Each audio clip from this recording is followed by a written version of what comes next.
Hello, Eagles fans. Your boy Nicky Stees here. I know I don't do videos often. I usually do shorts and live streams, but there's been something that I've been thinking about that I feel is worth a video. Let's get to it. Fasten your seatbelts for the realest Eagles and Sixers YouTuber! One who plays no clickbait and gets to the point! The myth, the legend, Nicky Stees! Come to my channel, you know the deal. Yo, boy, always keeps things real. I'm simply statue, think they slate, dropping unrealistic man, 2K takes for the clip. Even though cats like that get views closer to the milli, never hear me preach, look on to Philly. Before you watch the Eagles all the way through the early 22, authentic talk, forget what others do. Come to my channel, you know the deal. Yo, boy, always keeps things real. The 24/7, 365 way. Sports content for the reals that feel the day. Look, I've been critical of Jalen Hurts this season, especially early on. Especially as we got to the bye week. I was a little bit critical of him. I know the relationship between Sirianni and Hurts has been rumored to be a bit shaky. And early on in the season, based off the way the team was playing, it looked like that was true. And that may still be true. However, there are certain Hurts haters out there who, they're illogical. It seems like no matter what, they're always going to have something to say. And I'm going to break it down, because there are some valid critiques you can make, but there's also some things that don't exactly match up. Let's get right into it. A lot of times we've been seeing, a lot of the critiques about Jalen Hurts have been going around are, oh, he's just a game manager. A.J. Brown made him. He doesn't have what it takes to perform under pressure. Since he's got that big contract, he hasn't, he's set that he's got paid, basically. All those arguments right there. And as far as the last one about him, he's been set since he's got paid. He hasn't been playing up to the standard that he had during their near MVP season, that Super Bowl run. So there is some validity to what's being said there. However, there's also some of the other arguments, such as A.J. Brown made him. That's a little bit ludicrous, because Jalen Hurts showed some potential and some flashes without A.J. Brown. Let's go back to his first full season as a starter. His best weapon was rookie Devontae Smith. Outside of that, you had Jalen Reagor, you had Dallas Goedert, them losing Zach Ertz earlier in the season when he was traded to the Cardinals. They didn't really have a whole lot to work with in the passing game. Jalen Hurts only had to rely on his feet sometimes. And you had Quez Watkins was another one of his options. That was not an all-star list of wide receivers for him to work with. And yet, despite that, they found a way to win 9 games. Granted, mostly off an easy schedule, but still. They found a way to win 9 games that season, despite not really having many options on offense. So Jalen Hurts right there was still able to step up without those pieces. And then you look at his first season in the league as a rookie. The little bit of time he played late in the season, he helped lead us to an upset win over the Saints. Granted, that was a Saints team without Drew Brees for that game.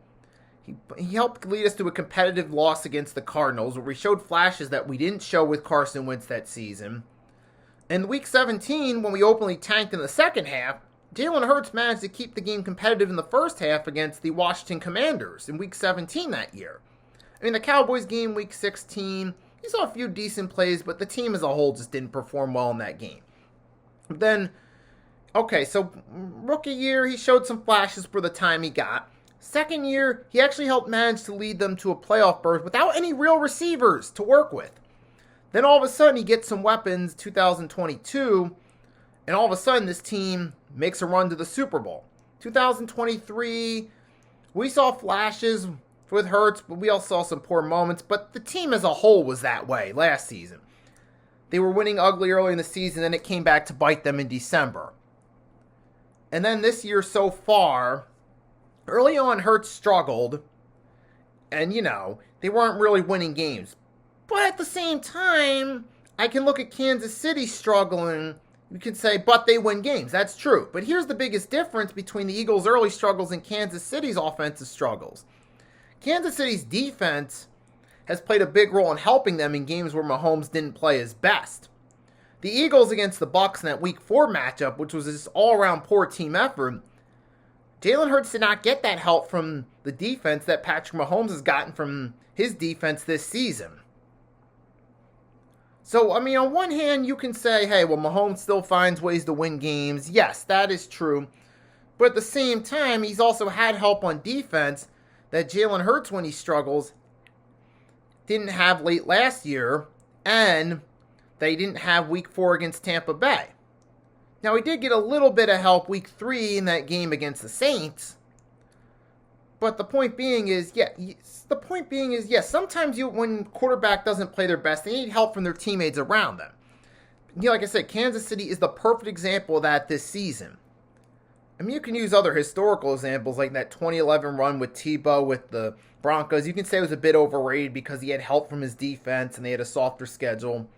That being true, but the point of those examples are, when a defense steps up, it can help teams win games in spite of the quarterback play.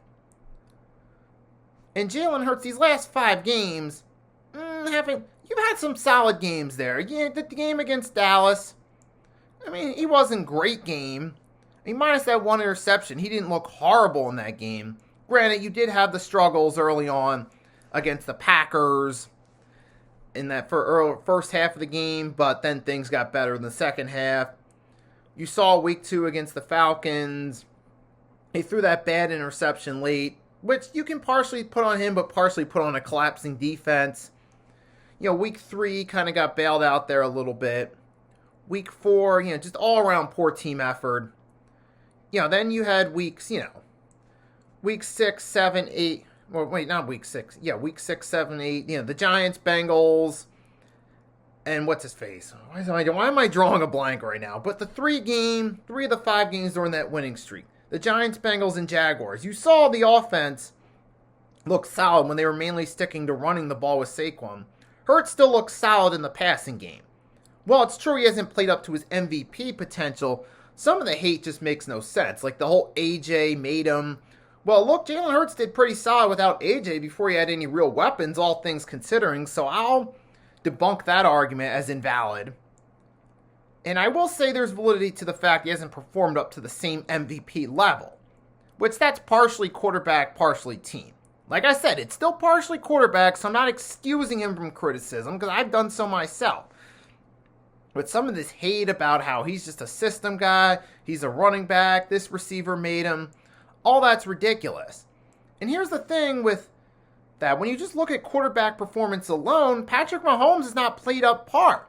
He's got lucky he's had an excellent defense around him in some of those games. The Eagles haven't been in that situation.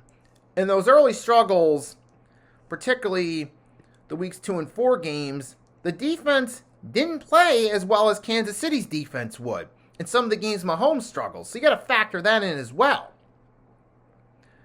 So I'm like, yes, Jalen Hurts obviously hasn't performed up to the same level since 2022 MVP season. I know I've repeated that numerous times. But at the same time, some of y'all haters' arguments, some of your guys are just hacks. You're going to hate on him no matter what he does. If he's not playing up to the exact same level of the MVP season, you're never going to give him any benefit of the doubt. You're never going to say anything positive about him no matter what. So some of these haters out here that are just, saying, oh, he had one good season where the receivers made him. You're missing the whole context of the argument. Yeah, he hasn't played the same. He hasn't had an MVP season. He hasn't had an MVP caliber season in a few years. However, there have been moments where Hurts has played good, but there have also been moments his game wasn't so great. That can be a combination of quarterback play and the team. So it is part Hurts, but it's also part team situations as well. So I've pretty much made my points here. At this point, I'm just going to ramble on and repeat myself. If you guys want to comment, let me know if you agree or disagree, or you want to add anything to what I said, feel free to do so. Until next time, your boy Nicky Stees, signing off. Catch you later.